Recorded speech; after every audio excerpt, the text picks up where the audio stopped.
This is a Tesla, and if you're like me, I always dreamt of owning one day. It was my dream car. Let's talk about 10 things I wish I knew before getting my Tesla. First, you go to the Tesla website, it looks awesome. Let's just say you want the Model 3, you want long range, all-wheel drive, 346 miles, not bad. Oh, it only costs $35,000? So cheap. Played. They automatically check this $7,500 tax credit and 5-year gas savings. And the second you remove that, boom, $10,000 more expensive. And don't forget, you have to qualify for the tax credits. If there are any, you have to pay extra for paint, wheels that also decrease your range, interior color. Don't get full self-driving, a HomeLink module so you can open your garage door. Yes, that's right. They don't even provide storage trays.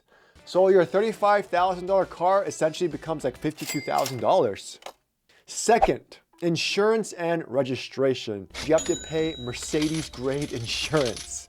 Now there are a ton of options out there. For us, we have State Farm. We live in California, so everything was just more expensive. And we pay about $217 a month. It has decreased slightly now to around $200 a month, but we had that car for like over 4 years. For reference, a Toyota RAV4 is around $158 a month. And don't get, wait for it, Tesla insurance. Yes, it's cheap, but I know so many people who got into an accident, worst experience ever.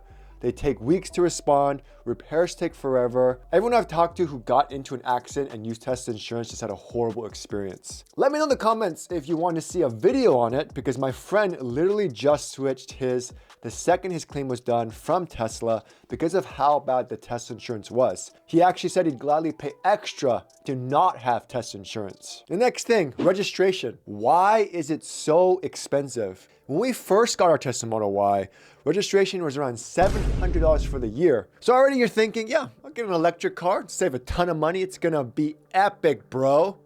Wrong. Third, now this is a big one. Battery range and loss. Yes, my 2021 Tesla Model Y started at 323 miles, which isn't bad at all. It's now 2025 and I'm at 279 miles at 100%. Normally a 5-hour road trip where I only have to stop twice max, I now have to stop 3 times to charge, even though one of them is only for like 5 minutes. So in 4 years, I have a 13.6% loss in range. However, usually after that first year, around 15,000 miles, you'll see around a 10% battery degradation loss. But after that, it should level out and you shouldn't see much battery degradation. I mean, I've actually seen Teslas last much longer than 100,000, 150,000 miles without ever needing to replace the battery. And this is why it's so important to not charge to 100% all the time and take care of your battery health. Unless you have a rear-wheel drive Tesla that has an LFP battery. And if you don't know, you'll know you have one when you go to the charging screen and it says charge to 80% for daily use. That's how you know you have the normal battery. If you have the LFP battery that can charge to 100%, it's not going to say that. It's going to say charge to 100%. And Teslas have one of the best navigation interfaces because it's super important for people, especially who drive electric vehicles, because if you have no battery, you're dead. It tells you every detail, like your tire pressure is too low or winds are costing X% or X miles and speeding.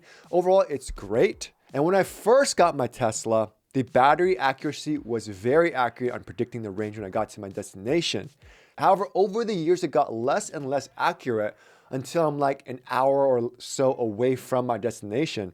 And speaking of battery and range, here's one thing every person coming to a Tesla doesn't realize. Heat and cold ruin your battery as well. If it's insanely hot, like Vegas hot, 110-degree weather, charging takes a lot longer and you won't get as many miles at a full charge.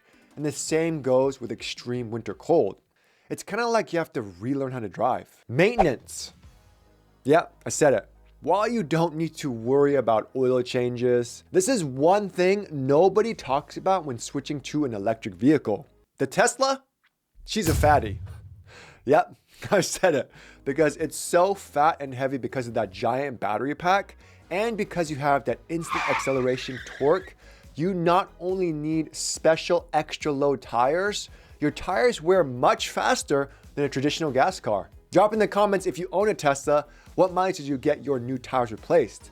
For me, I had to replace mine at 30,000 miles. But I'm actually testing out some new tires right now because another thing people don't tell you is rolling resistance with tires. The grippier the tires, the worse your range is gonna be. And sidebar, to extend the life of your tires, make sure you rotate them. I mean, it's crazy, people still don't know this. You can go to Tesla and get charged like 60 bucks for tire rotation. Costco does it cheap, like 25 bucks. Even if you didn't buy the tires from them, and America's and Discount Tires do them for free. They just haggle you to get new wiper blades. I mean, why is it always the wiper blades? Fifth, it's a weird one, and it's probably why half of you guys watching still have this. Drum roll, please. A gas car for road trips. Because A, charging an EV on a road trip takes longer no matter what. And two, the cost to charge is almost as expensive, if not the same. Like I just went on a road trip, filled up my beautiful Cadillac Lyriq electric vehicle for only 2 minutes. Cost me $6 right there. I also tried to fill out a Hummer EV and it was over $100 with the fast charging. Now I will say, owning a Tesla, you get the cheapest rates at superchargers, but it's still not cheap. So while you do save time by never having to wait in line at Costco gas, you make up that save time and cancel it out by charging at road trips extra long. But the beauty with electric cars, I do love how I can charge at home every night for very cheap rates and never have to worry, and that alone is pretty epic. Just make sure you install a faster home wall charger like a Tesla wall connector. I recommend the universal wall connector as it has a J1772 adapter built in, so you can also charge other non-Teslas. And two, change your electricity rate. Most, if not all of them, have special plans for EV vehicles. Mine is called TOU Prime, which is time of use prime. So my rates from 4 to 9 are extremely high, but other times are much lower, so I can charge the EV at a much cheaper rate. Just know, it's not just rainbows and flowers cheap once you get a Tesla, which leads me to the sixth thing I wish I knew before getting a Tesla: learning or relearning how to drive. Yes, there's a lot. And I mean a lot of stuff to learn about the Tesla.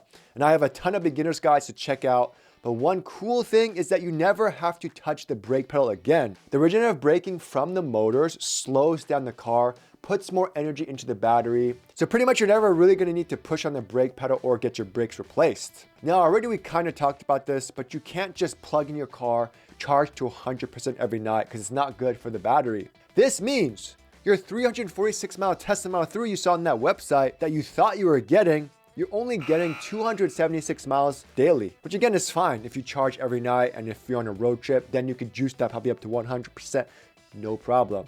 But you just have to keep that in mind. You also need to learn that when you do charge on road trips, never charge to 100% because of how long it takes to charge from say 80 to 100%. It can actually take twice as long to charge from 80 to 100 than say from like 20 to 60%, which is crazy. So you kind of have to learn that you just fill up with enough and make sure you arrive with say 20% or less when you arrive to your next supercharger so that you can get the fastest charging speeds. Also, speeding kills your range. So I mean, with the gas car cruising at 70 miles per hour slow, increases your miles per gallon. In an EV, it actually decreases it. And traffic is actually much better for your EV. And with the gas cars, if you blast the heater, it uses the heat from the engine to warm you up. And the AC actually uses more gas. With EVs, it's opposite. The heater takes a lot more energy, even with their specially designed heat pumps to heat up the car, versus keeping it at a mild temperature with the AC on. There's just so much stuff you have to learn. The seventh thing is the monthly costs. Now, Teslas are super cool. Netflix while you charge. Cameras all around the car that you can view like you're freaking James Bond on your phone. It will even now tell you if someone tries to open your door while it's locked on your phone. There are so many premium features with the Tesla. But after a year or 6 months or a month, I don't even know what it is anymore, since Tesla's always changing their policy and you get that free 1 month of premium connectivity, these premium features go bye-bye, which means you gotta fork over $9.99 a month or $99 a year on top of your other subscriptions to use the Tesla premium features. Now, it's not necessary. I actually just did a video on it because many stuff can be used with your cell phone hotspot, but you can't even use your Tesla as a Wi-Fi hotspot, and you have to pay a premium fee. Also, remember when I said not to get FSD? If you wanted to try out full self-driving or go on a long road trip and make it a lot easier, You can subscribe to that for $99 a month versus what, $8,000 up front? I mean, it's always changing. I think at the time I paid $10,000 up front for my full self-driving. Now it's $8,000. God. The eighth thing is the accessories you spend on your Tesla. I mean, I don't know why. I had other car brands out there. I never really got anything for that car. Until you get a Tesla, it's just something about the Tesla where you just want to get stuff for it. I don't know what it is. For instance, Teslas don't come with the home link that every car brand comes with. So if you want, you could buy one for $350 and they install it, which is crazy. Screen protector. You have to put a screen protector on that giant screen. This one guy cracked his Cybertruck screen protector, $1,800 to repair. Spigen has a great one where it has this plastic mold so it fits perfectly, made out of great quality. I've been using it for years. I'll link it in the description below. Also, floor mats. There are a lot out there, but I love Tasmanian, 3D Max Spider, and Spigen started making them as well. Tasmanian is nice because it looks like the Tesla OEM floor mats, but it protects literally every part of the car, even under the seats. I feel like a lot of people have 3D Max Spider. It looks good. It looks minimalistic, especially with that minimalistic interior in the Tesla. Super clean, fits the aesthetic, beautiful. And Spigen has something similar, but they also have a little bit more features, like you can protect the side of the carpet where your feet go. So that's super cool. But again, Tesla doesn't offer any storage trays, so you're just gonna have giant holes in your center console. So you have to get storage trays as well because it doesn't come with it. For instance, Spigen has some legit super high quality ones for the center console organizer, the armrest, under the screen, even a hidden one where you can put credit cards in. And it's made out of super high quality and it's awesome. If you wanted to see more Tesla accessories or even other accessories for your phone, feel free to browse their Amazon page for more. A bigger SSD is also a good idea for your Sentry mode and dash cam footage, so you can just constantly save footage as much as you want and you don't have to worry about space. Now, number 9 is a hard one. You think you're getting a car that's from the future and full self-driving is perfect, but it feels like with their FSD software, it's 2 steps forward and 1 step back. Pay $8,000 for the software and yes, it for sure, it gets better.